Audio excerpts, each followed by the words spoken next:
ব্রাহ্মণবাড়িয়ার বিজয়নগর উপজেলার সিঙ্গারবিল ইউনিয়নের চাওড়া কবি সানাউল হক কলেজ ২০২৫-২৬ শিক্ষাবর্ষ উপলক্ষে এক বর্ণাঢ্য ওরিয়েন্টেশন ক্লাস অনুষ্ঠিত হয়েছে। বুধবার সকাল ১০টায় কলেজ মিলনায়তনে এই অনুষ্ঠানের আয়োজন করা হয়। অনুষ্ঠানে সভাপতিত্ব করেন কলেজের অধ্যক্ষ মোহাম্মদ আহসান আহমেদ রানা এবং সঞ্চালনা করেন মোহাম্মদ মাসুম রানা। প্রধান অতিথি হিসেবে উপস্থিত ছিলেন কলেজ পরিচালনা পর্ষদের সভাপতি মোহাম্মদ আব্দুল রাজ্জাক চৌধুরী। বিশেষ অতিথি হিসেবে ছিলেন কলেজের ভারপ্রাপ্ত প্রধান শিক্ষক মোহাম্মদ আসগর আলী।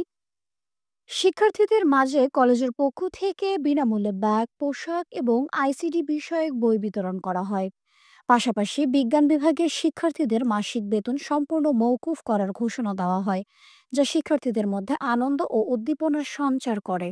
বক্তারা কলেজের সার্বিক শিক্ষা পরিবেশ, পাঠদানের মনোনয়ন ও শিক্ষার্থীদের ভবিষ্যৎ শিক্ষাগত অগ্রগতির নানান দিক তুলে ধরেন। একই সঙ্গে তারা নিয়মিত উপস্থিতি, নৈতিক মূল্যবোধ চর্চা এবং আধুনিক শিক্ষার সঙ্গে নিজেকে সমন্বয় করার বিষয়ে শিক্ষার্থীদের অনুপ্রাণিত করেন।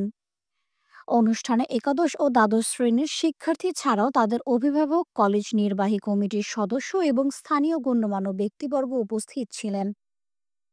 পবিত্র কোরআন তেলাওয়াত ও মোনাজাতের মাধ্যমে কলেজের সিনিয়র শিক্ষক আবু সালেহ মোহাম্মদ নোহাব অনুষ্ঠানের সমাপ্তি ঘোষণা করেন।